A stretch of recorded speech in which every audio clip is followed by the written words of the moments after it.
بسم اللہ الرحمن الرحیم نحمدہ و نصلی علی رسولہ الکریم اما بعد۔ نبی کریم صلی اللہ علیہ وسلم نے ارشاد فرمایا کہ حلال کمائی کمانا فرض ہے اور دوسرے فرضوں کے ساتھ۔ نماز فرض ہے، روزہ فرض ہے، زکوٰۃ فرض ہے، لیکن حلال کمائی کمانا اور اپنے آمدنی اور خرچ کا انتظام رکھنا یہ بھی دین کا ایک بہت ضروری شعبہ اور حصہ ہے۔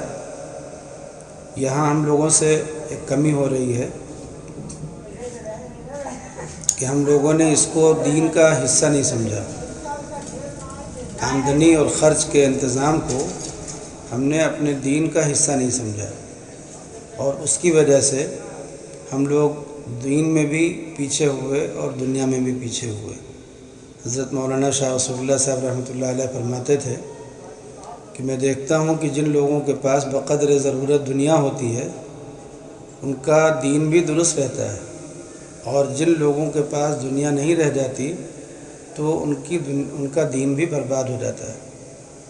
تو اس لیے اپنے دین کی حفاظت کرنے کے لیے اور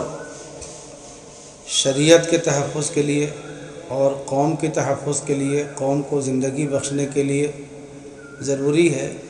کہ ہم اپنی آمدنی اور خرچ کا انتظام بھی سیکھیں اور اس سلسلے میں شریعت سے رہنمائی لیں۔ بعض لوگ ہوتے ہیں بہت لاپرواہی کرتے ہیں اس معاملے میں، پیسے خرچ کر دیتے ہیں، پھر اس کے بعد محتاج ہو جاتے ہیں، پھر دوسروں سے قرض مانگتے ہیں، قرض نہیں ملتا تو پھر اپنا دین یا اپنی آبرو گروی رکھتے ہیں، اور گروی رکھ کر کے پھر پتہ نہیں کیا کیسے امور میں مبتلا ہو جاتے ہیں۔ اللہ تعالیٰ پناہ میں رکھے۔ حدیث شریف میں ہے کہ کبھی کبھی محتاجی اور فقر کفر تک انسان کو پہنچا دیتا ہے۔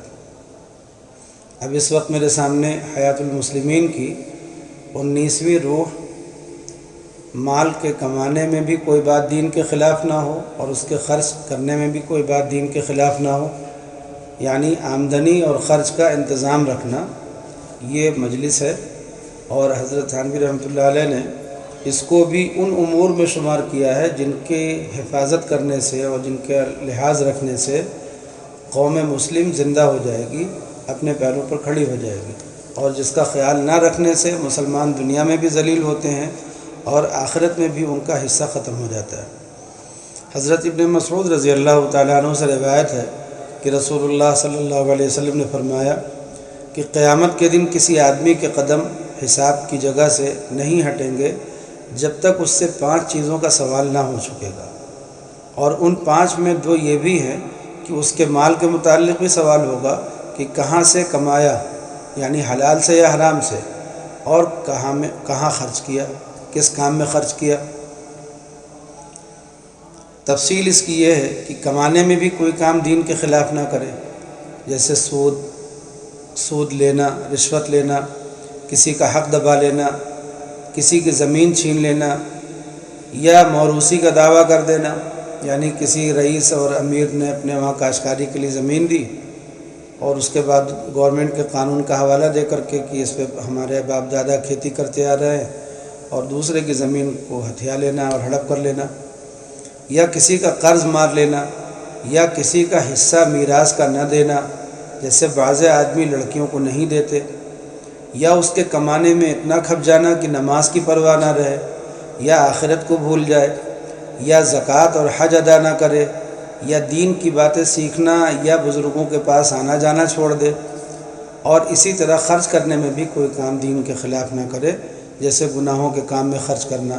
یا شادی غمی کی رسموں میں، یا نام کے لیے خرچ کرنا، یا محض نفس کو خوش کرنے کو ضرورت سے زیادہ کھانے، کپڑے یا مکان کی تعمیر یا سجاوٹ یا سواری شکاری یا بچوں کے کھیل کھلونوں میں خرچ کرنا۔ ان سب احتیاطوں کے ساتھ اگر مال کمائے یا جمع کرے کچھ ڈر نہیں، بلکہ بعضی صورتوں میں ایسا کرنا بہتر بلکہ ضروری ہے، جیسے بیوی بچوں کا ساتھ ہے اور ان کے کھانے پینے یا ان کو دین سکھلانے میں روپے کی ضرورت ہے، یا دین کی حفاظت پہ روپے کی ضرورت ہے، جیسے علم دین کے مدرسے ہیں، یا مسلمانوں کی خدمت ہے یا اسلام کی تبلیغ کی انجمنیں ہیں یا اسلامی یتیم خانے ہیں یا مسجدیں ہیں، خاص کر جب دشمنان دین ان چیزوں کے مٹانے کے لیے روپیہ خرچ کرتے ہوں اور حالات ایسے ہوں کہ روپے کا مقابلہ روپے ہی سے ہو سکتا ہو، جیسا اللہ تعالیٰ نے ایسے موقع کے لیے پلے ہوئے گھوڑوں سے سامان درست رکھنے کا حکم فرمایا ہے، اور رسول اللہ صلی اللہ علیہ وسلم نے ایسے ہی گھوڑوں کے رکھنے میں خاص درجے کے ثواب کا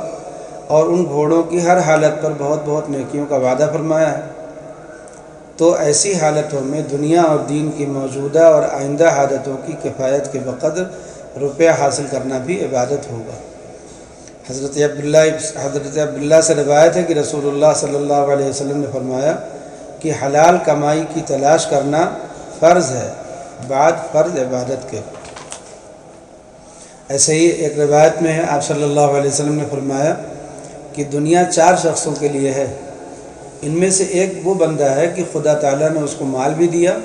اور دین کی واقفیت بھی دی، سو وہ اس میں اپنے رب سے ڈرتا ہے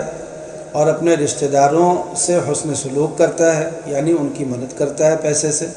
اور اس میں اللہ تعالیٰ کے لیے ان کے حقوق پر عمل کرتا ہے، یہ شخص سب سے افضل درجے میں ہے۔ ایسے ہی ایک روایت میں ہے کہ رسول اللہ صلی اللہ علیہ وسلم نے فرمایا کہ یہ مال خوشنما اور مزیدار چیز ہے، جو شخص اس کو حق کے ساتھ یعنی شریعت کے موافق حاصل کرے اور حق میں یعنی جائز موقع میں خرچ کرے تو وہ اچھی مدد دینے والی چیز ہے۔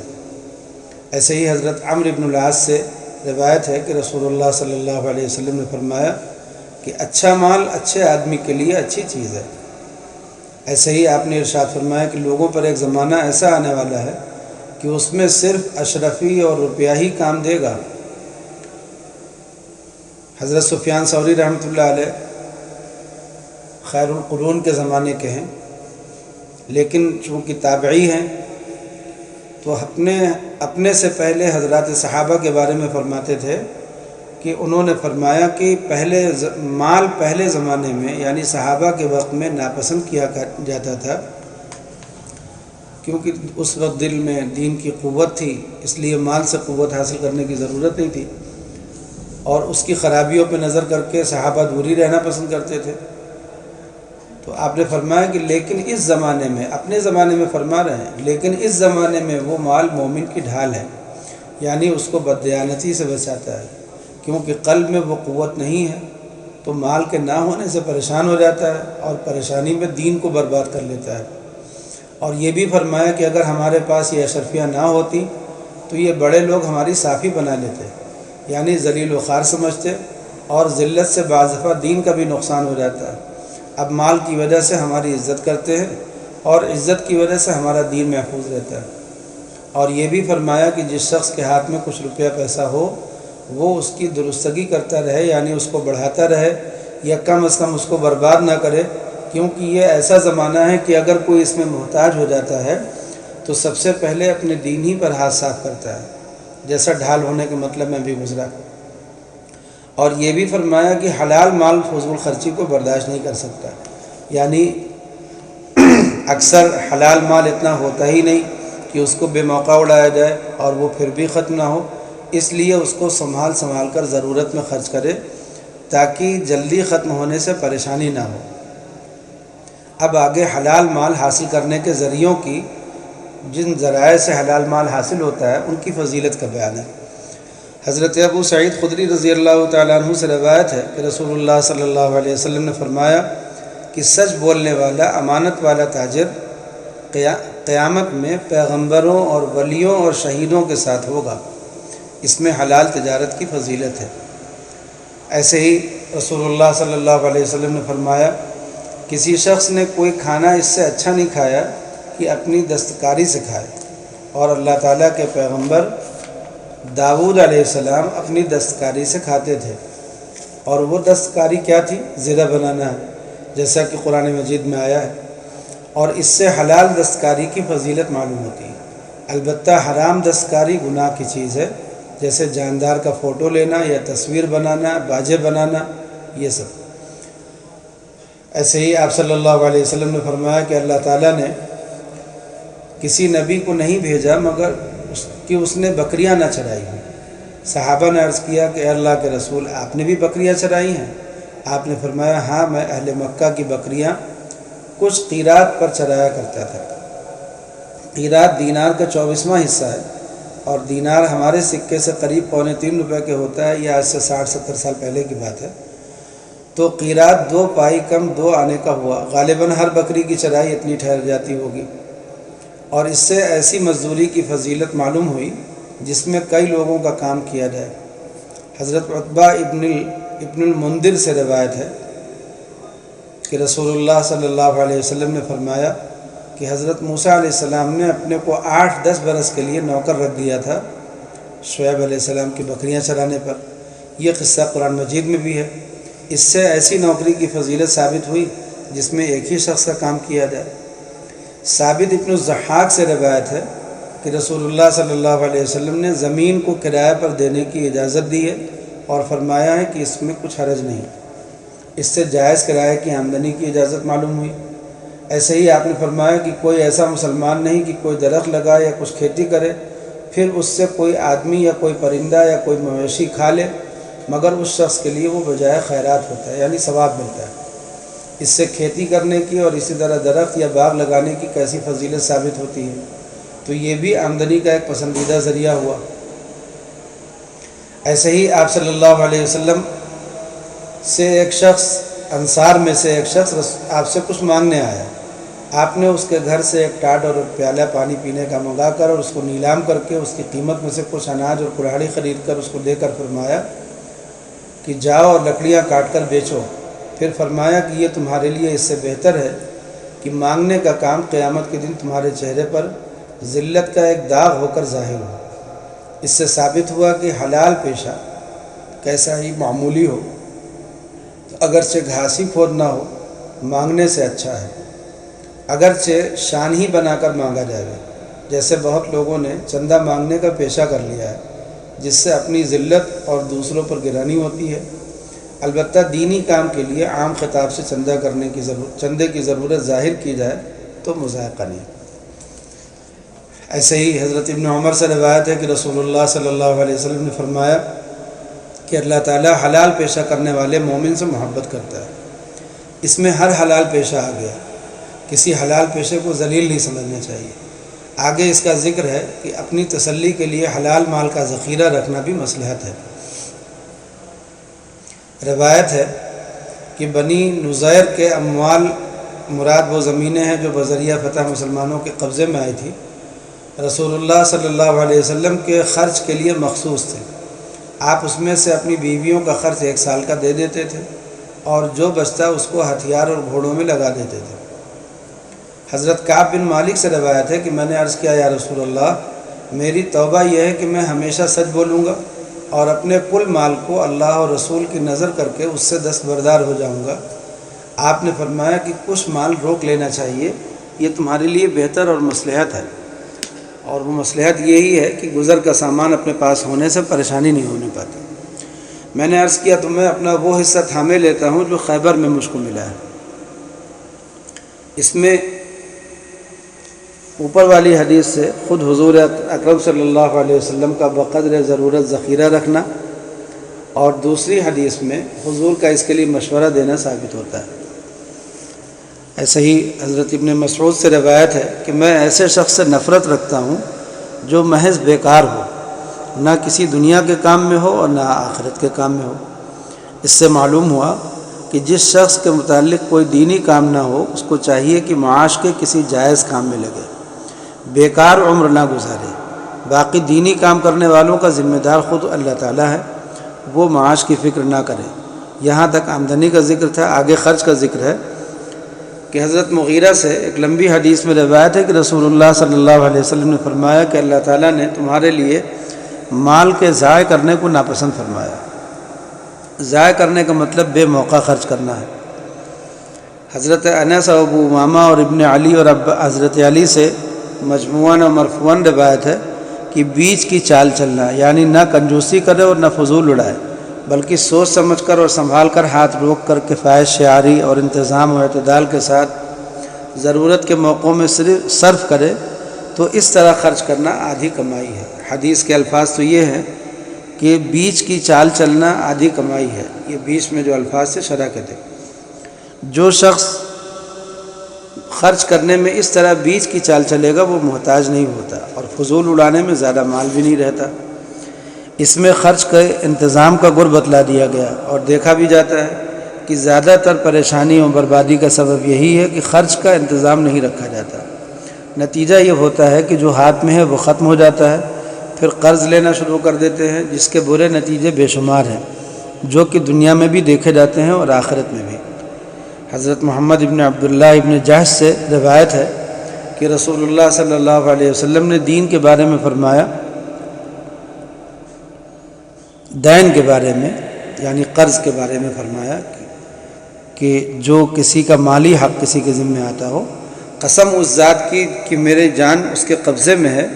اگر کوئی شخص جہاد میں شہید ہو جائے، پھر زندہ ہو کر دوبارہ شہید ہو جائے، پھر زندہ ہو کر 12 شہید ہو جائے